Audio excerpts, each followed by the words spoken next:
Hello everyone, my name is Jandanani. I'm from Bangalore, working as a freelance trainer and educator too. Today I'm going to be the host for this advanced meeting session. To begin with, I would like to welcome you all to this particular session. I'm sure we all are going to have a wonderful time and a great learning from today's session. I would like to welcome Prime Mover, who is Mr. Arumugam. I request Mr. Arumugam to introduce the guest.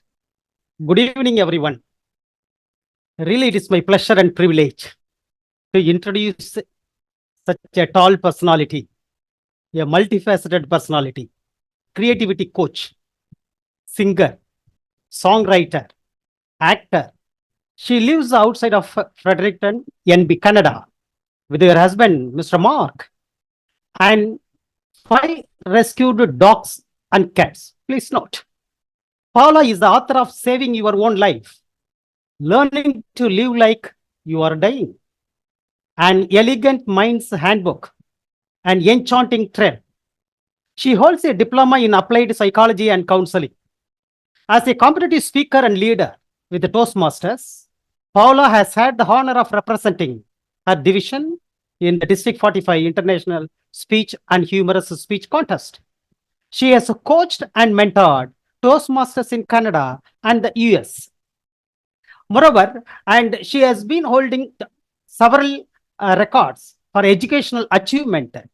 She was declared as Outstanding Mentor Award for the year 2020 and 2021 for exhibiting the heart and soul of what mentoring in Toastmasters is all about. She has released 2 EPs of original music, Blue Muse and Kane's Regret. Acting from an early age, Paula has been a part of numerous dinner theater productions with madrigal players, has participated in the notable Acts Summer Theatre Festival in Fredericton. She has got many independent film awards for her work in a for television series in Town Clown, directed by award-winning screenwriter and director Brenda Mann. It's time, let us join hands together to introduce today's speaker, guest, coach, Paula D. Tozer. Over to you. Thank you very much.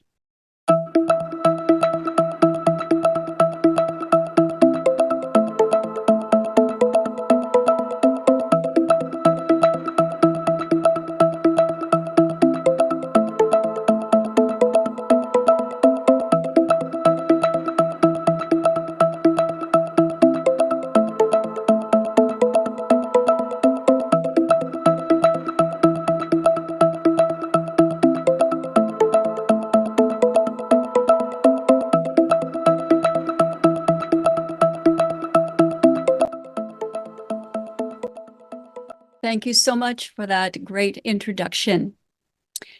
Emotional minimalism. What is it? Emotional minimalism is deliberate acts of excellence. It's a philosophy that celebrates the wisdom of choice. Now, this concept is a result of years of observation and testing in real-life scenarios, my own. Is a selection process. This idea allows us to gain control of our emotions because thoughts are the genesis of emotions. Psychologists describe it as gaining personal agency or self-regulation. The Stoic philosopher Epictetus said, "It's not what happens to you, but how you react to it that matters."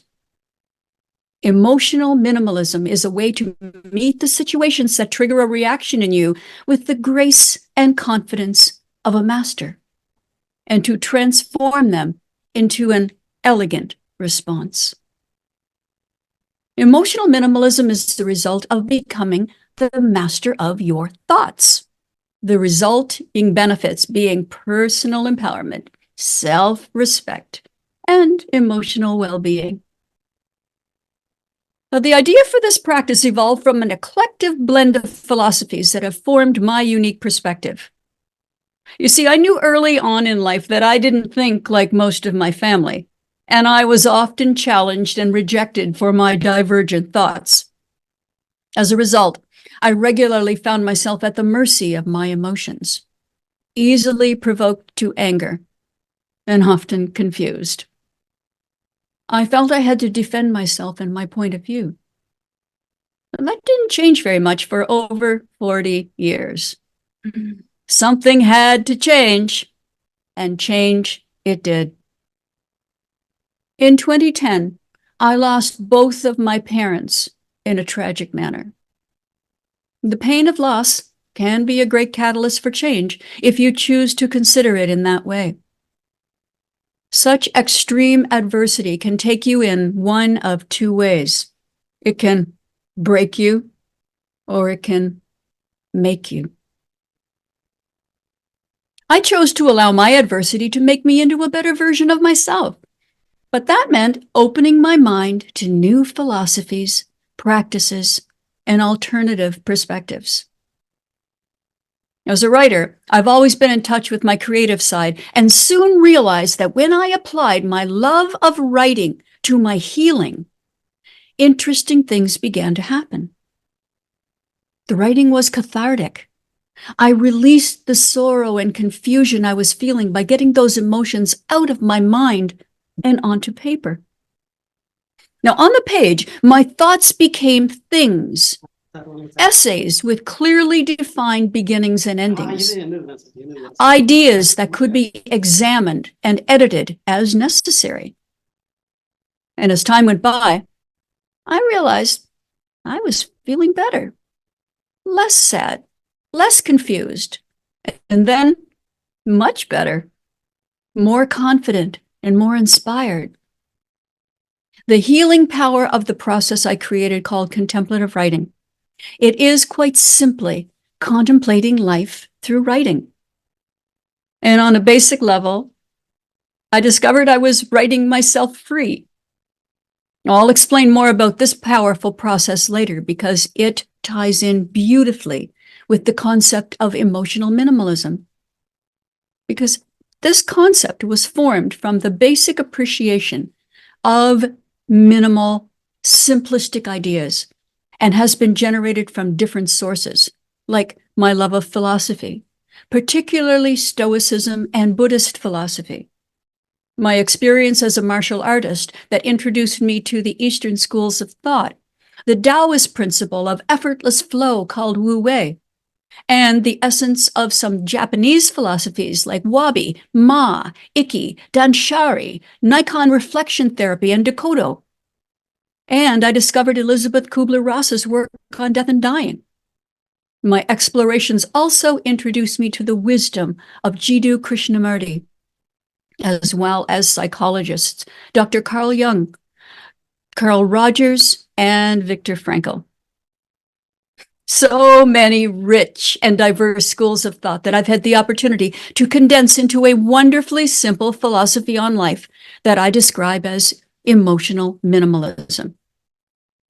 You see, as I opened my mind and healed my broken heart, I discovered that even though I had access to every emotion, many of those emotions didn't serve me very well, especially to express in public.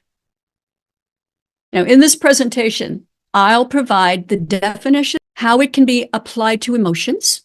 I'll introduce you to the life-changing concept of emotional minimalism. I'll explain why self-mastery is the way to becoming an emotional minimalist. And I'll offer you 3 effective ways to begin practicing emotional minimalism in your life today. So first of all, what is minimalism? It is a philosophy in today's home designs that enables the practitioner to streamline their personal space. The minimalist approach is focused on identifying the necessary items that they require to live well and eliminating those items that do not contribute to living well. The minimalist understands that because of the time involved in maintaining these items, we have considerably less time to live.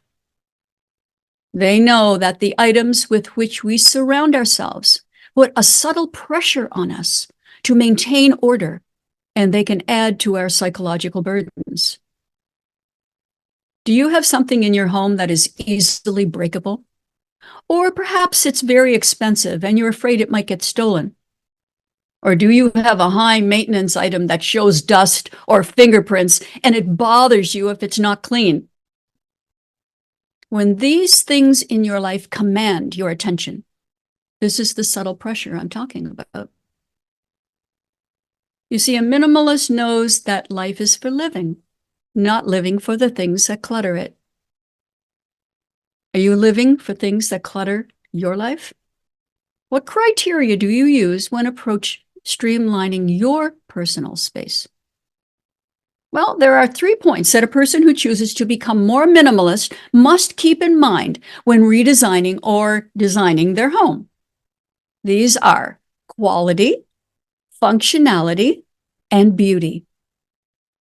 Now, as an example of minimalist design, I'll use a superb example, my rewritable notebook.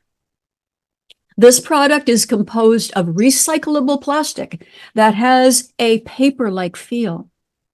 You use erasable pens to write on it.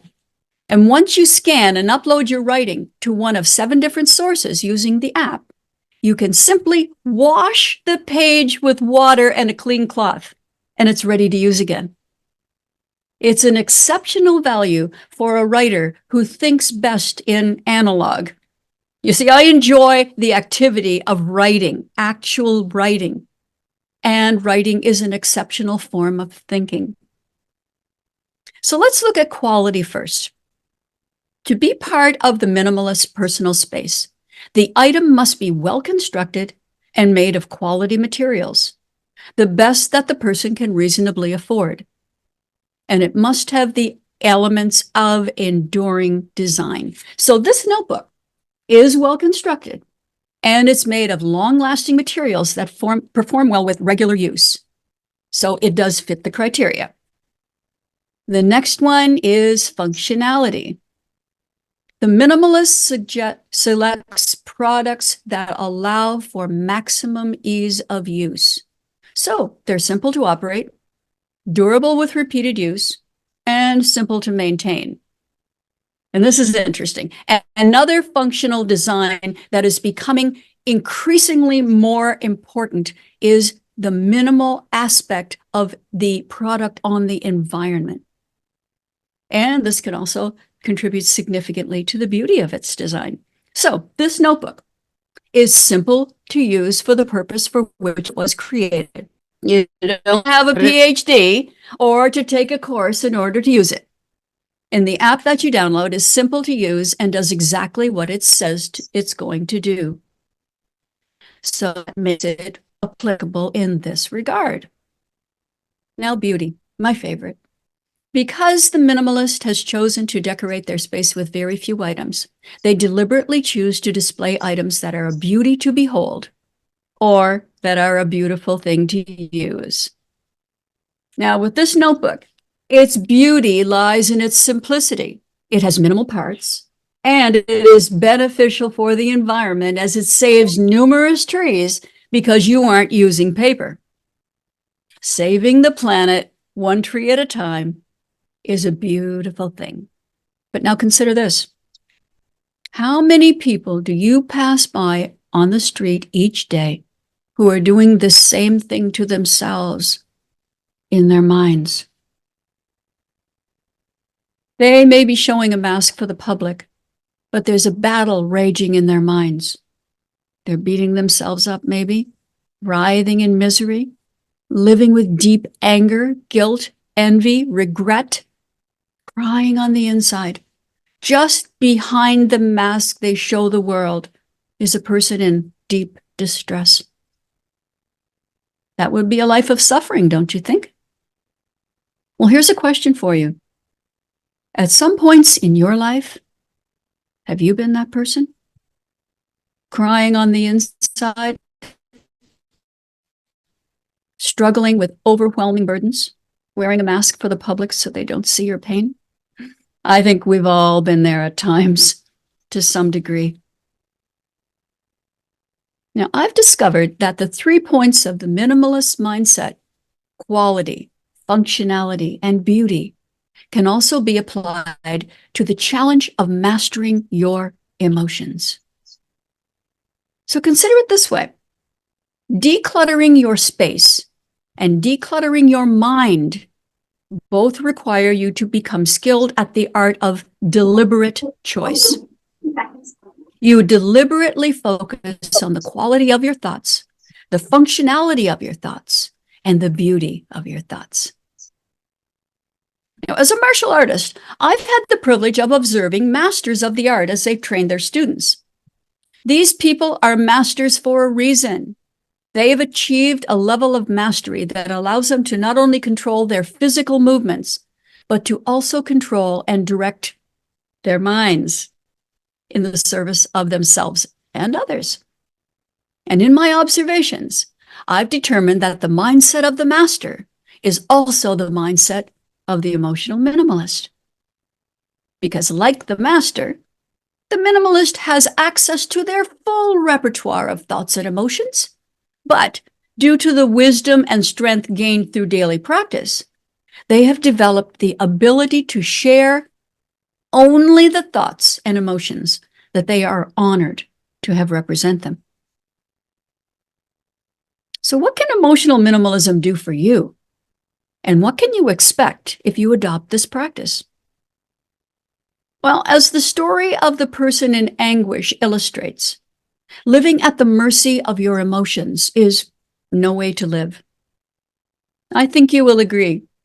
Giving your emotional side permission to run the show will never lead to a quality life, a truly functional life, or a life of elegance and beauty.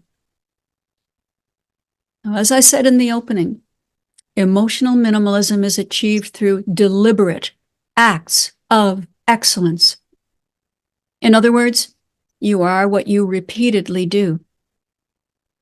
This practice holds the keys to your internal domain, where you have the power and the confidence to choose what emotions will represent you to others. And when you focus on excellence, doesn't it stand to reason that your life will reflect these excellent attributes? Like the master who trains daily to keep their mind focused and their skills sharp, this is the challenge I offer to you. It is also your unique opportunity to take control of your life and to begin a wonderful new chapter, one in which you are the maker of your own destiny. Now, if we keep in mind that our experiences can break us or make us, it is wise to consider the value of emotional minimalism in terms of your personal empowerment.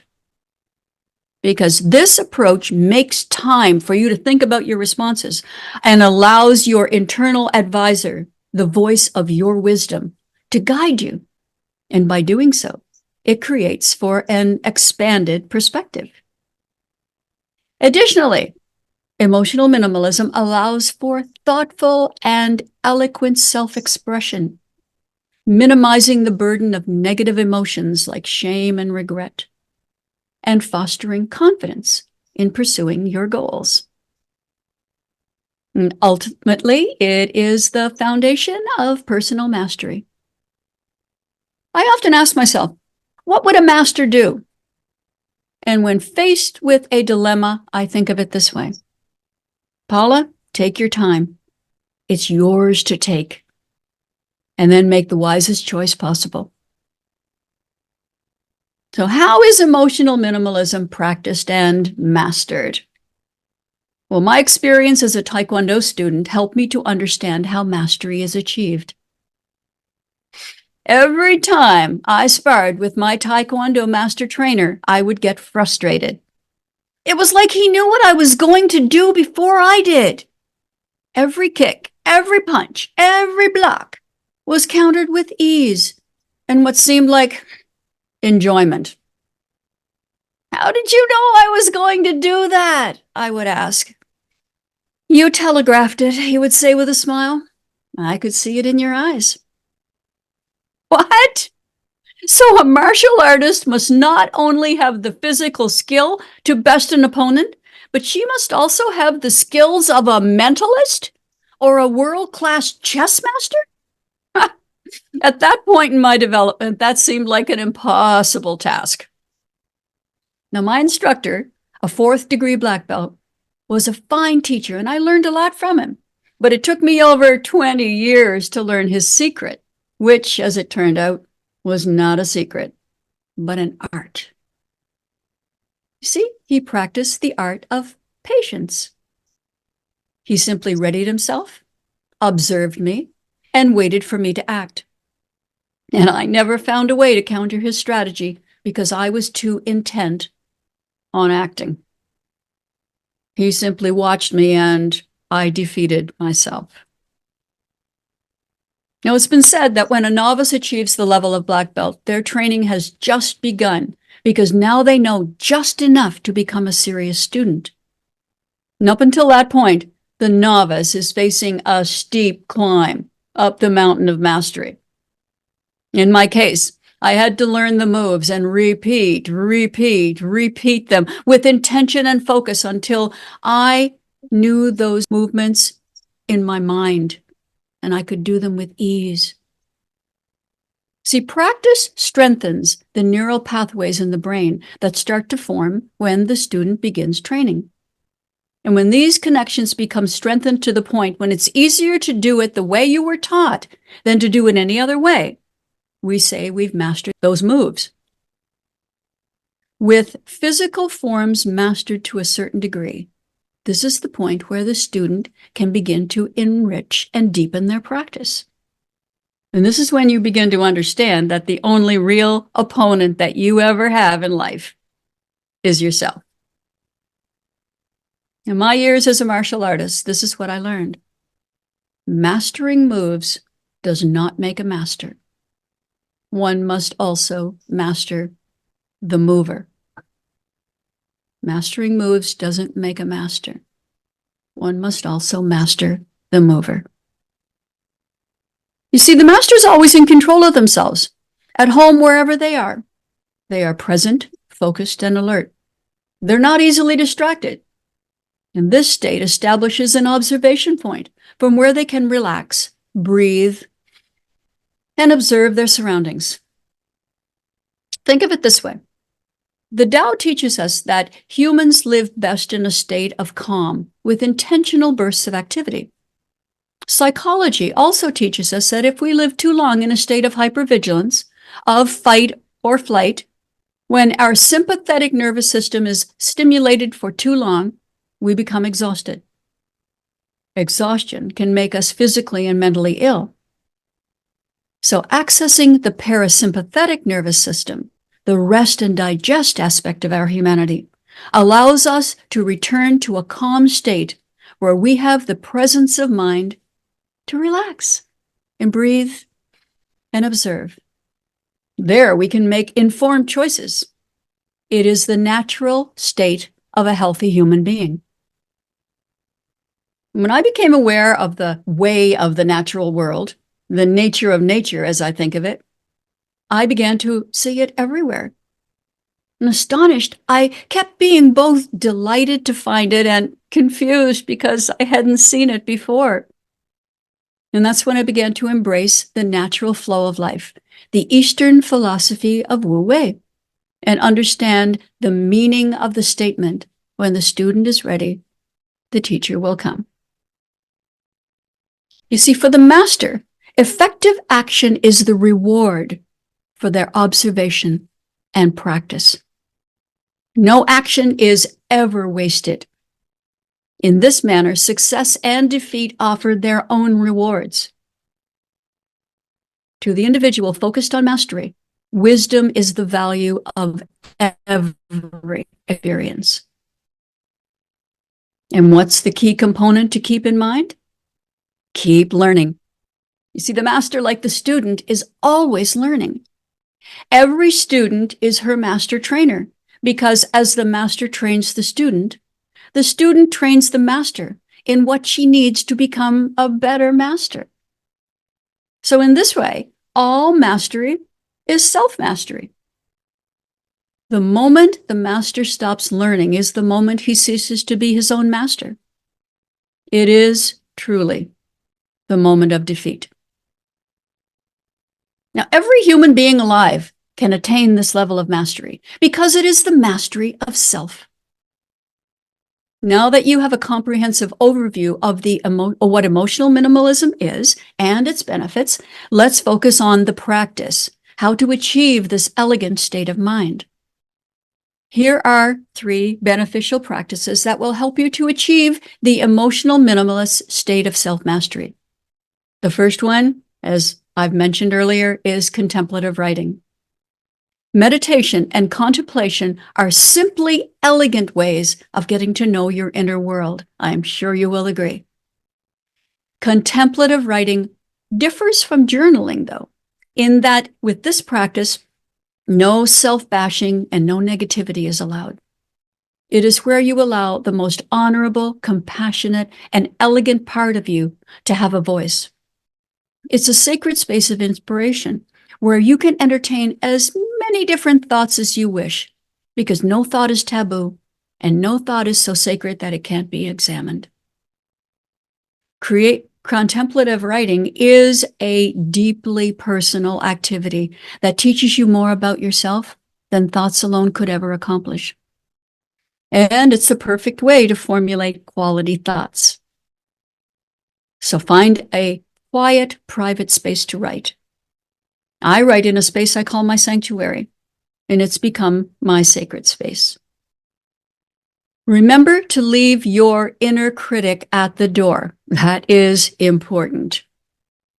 Now, no thought is so scary or so sacred that it can't be examined or even revised. And it's up to you to decide if something is simply too overwhelming to write about.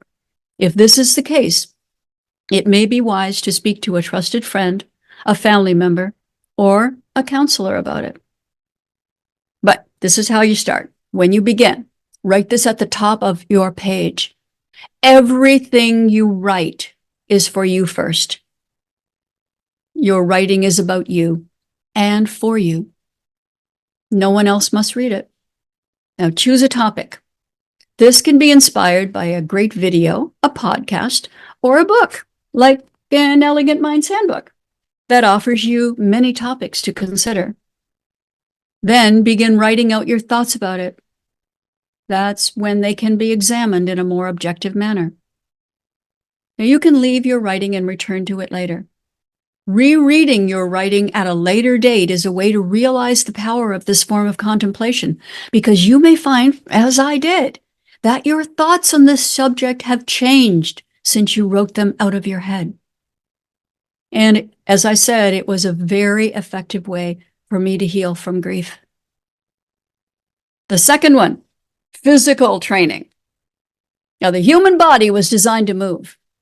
We need to be tired to sleep well, and we need to sleep to maintain our well-being. Now, physical training requires sustained effort and patience because it takes time and effort to see results. This is the perfect way to practice creating function in your life through a body that functions well. So pick a sport, schedule time to do this activity, and simply begin. Now, I love cycling, kayaking, and hiking, anything that gets me out and closer to nature. I think of it as full body immersion in the natural world. Walking at a brisk pace is an excellent way to begin, as it raises your heart rate and gets your joints warm and moving well. So I suggest you try that if you don't have a particular sport that you enjoy. It is helpful to consider as well that sweat is liquid stress relief. So if you get regular exercise, your body will thank you for it. And the third one, creative artistry. You are a marvelously creative human being. It's your birthright. You are worthy of this wonder simply by being born. The problem is society often devalues our creative abilities as being nothing more than a way to pass the time. However, this is the only way to create beauty in your life and to appreciate beauty by knowing how to find it. And consider this, when you are swept away by a beautiful thought, in that moment, my friend, you are truly beautiful. I suggest that you make time in your daily calendar to indulge in some serious play, to take your inner artist out to play in one of the creative arts, perhaps writing, or a visual art like painting, or a performance art like acting, or a martial art like taekwondo, aikido, or kung fu. But keep in mind that there are other ways to create artistry in your life as well. Woodworking, gardening, decorating your home with taste and style. These are all creative ways to enjoy your inner artist. In conclusion, emotional minimalism is the disciplined pursuit of excellence, empowering individuals to transcend challenges with integrity and to achieve unparalleled success. In this way, you are also making significant contributions to your personal and professional reputation, too. Emotional minimalism can unlock your path to personal excellence and fulfillment. So join the ranks of honorable, compassionate, and powerful individuals who embody emotional minimalism by simplifying your thoughts, simplifying your words, simplifying your actions. And like me, you may discover a depth in yourself that you never knew was there. Minimalism is how you decorate your life. Emotional minimalism is how you decorate your day. It is simply beautiful. Back to you. Thank you so much for that lovely inspirational message, emotional minimalism, and how to practice it. That was a great message for us. I'm sure, most of us will take the essence of the message and start practicing it. And definitely it will lead us to our greatest potential. Now, I request Coach Shruti from Bangalore to review and give us a feedback on the speaker's message. First of all, I would like to thank the entire organization for pulling in such a wonderful, wonderful speaker, Madam Coach Paula Tozer, for bringing and highlighting such amazing topic, emotional minimalism, which is the need for the hour. Now, I must honestly say that this is one of the best speeches I have ever heard. And also being a Toastmaster myself, this speech is definitely going to stay with me for a very, very long time. And definitely, I would like to explore the books that you have written because I am also somewhere in line with whatever you speak. So I think Rambabu sir has given me such amazing opportunity, and it's a huge responsibility to review such a great person who knows in and out about psychology and who's also a great speaker and an author. So with that, I would like to start off my review for Coach Paula. We all are aware that health, when we speak about health, we always feel it's about our physical health. Now, today, Paula rightly highlighted that more than physical health, it's about taking care of our emotions. It's about taking care of our emotional well-being. Now, that one point, Coach Paula rightly touched upon and also gave us an insight about why we need to practice the art of emotional minimalism and how we can actually bring that about in our life and the benefits that we get out of the practice that we have to do for a stipulated period of time. Now, having said that, one important message or one line that I got from emotional minimalism from Coach was simplify your inner world. Now, that was beautifully portrayed by many, many stories that she came up with. So, two things that I would really like to take from her speech was, yes, she is a great storyteller. And secondly, such a well-structured and organized speech. So she knew how to introduce topics. She knew how to get audience's attention by throwing questions and constantly asking us questions and trying to see if we are connected with her. So those are the two things that really stood out for me personally. Now, talking about in detail about Coach Paula, I would like to highlight that we all are always on an emotional roller coaster ride, right? And we are always in situations where we try to build castles which are so high to break free and then come out. So she effectively formulated a plan as to how we can balance our inner energies and the ways of how practicing probably the journaling, or she also mentioned that how it is different from contemplative writing, how those are benefiting us from breaking the barriers of emotions that we have piled up within ourselves. So that really stood out for me. So I would like to break down the entire speech into 4 segments. So the first thing that she highlighted was you need to perform an emotional survey. Now that's the first thing that you need to get right. So we all really need to, as how Paula mentioned, we need to get down into our minds, get inside and understand what is it that is stopping us from doing certain things. What are the areas which is creating that fuss within ourselves? So that can only happen by practicing the art of writing, like how Coach Paula rightly mentioned, practicing every single day, no matter what your schedule is. So you should never break the practice. That is what I really understood from her. Maybe once or twice you might feel low, but then the irony is how you pick yourself up and come back and give that plunge that, yes, I'm going to do it. So that practice I could really sense from her speech. Then she also mentioned about how you can embrace your feelings and thoughts. Now the thing is, we all have thoughts here, but if you really want to practice emotional minimalism, the first point, you need to really get deep down there. So that happens only by constantly writing and then revisiting whatever you have written. Now the best part, what stood out for me, was the minimalistic product that she came up with, a notebook which can actually be written and erased. So what I understood from her saying was start with minimal materialistic products so that finally you start getting into a habit of reducing your or minimalizing your thoughts as well. So you start with materialistic things and then connect with your thoughts. So that's the only way, or that's the only neural pathway that you can create to train your brain. So she also highlighted about parasympathetic nervous system and how things are working in our body and how thoughts are related to our mind. So that was a brilliant takeaway from Coach Paula.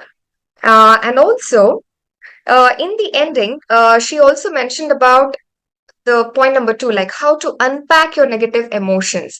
Now we are all packed up, we are all humans, right? We need to unleash things and we need to refill things. So that point she really brought about wonderfully by telling that we are all lifelong learners. We need to keep learning. And once our wisdom starts increasing, probably we'll start focusing less on all the unnecessary things. So that's one of the point that I got from the message that I learned from her.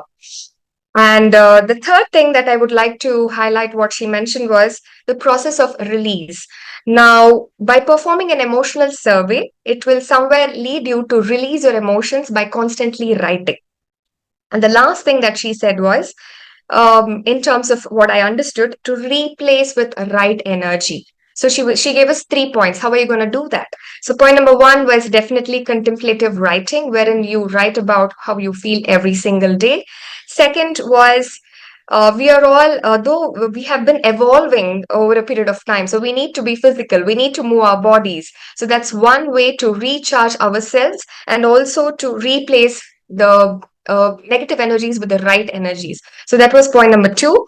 And point number 3 was pulling that creative artistry out of us.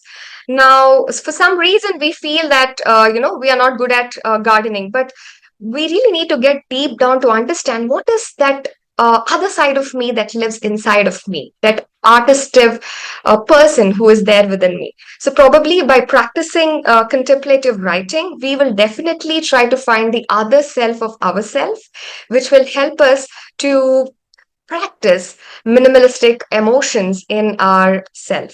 So, all in all, I would like to end the speech saying that, first of all, we need to understand who we are.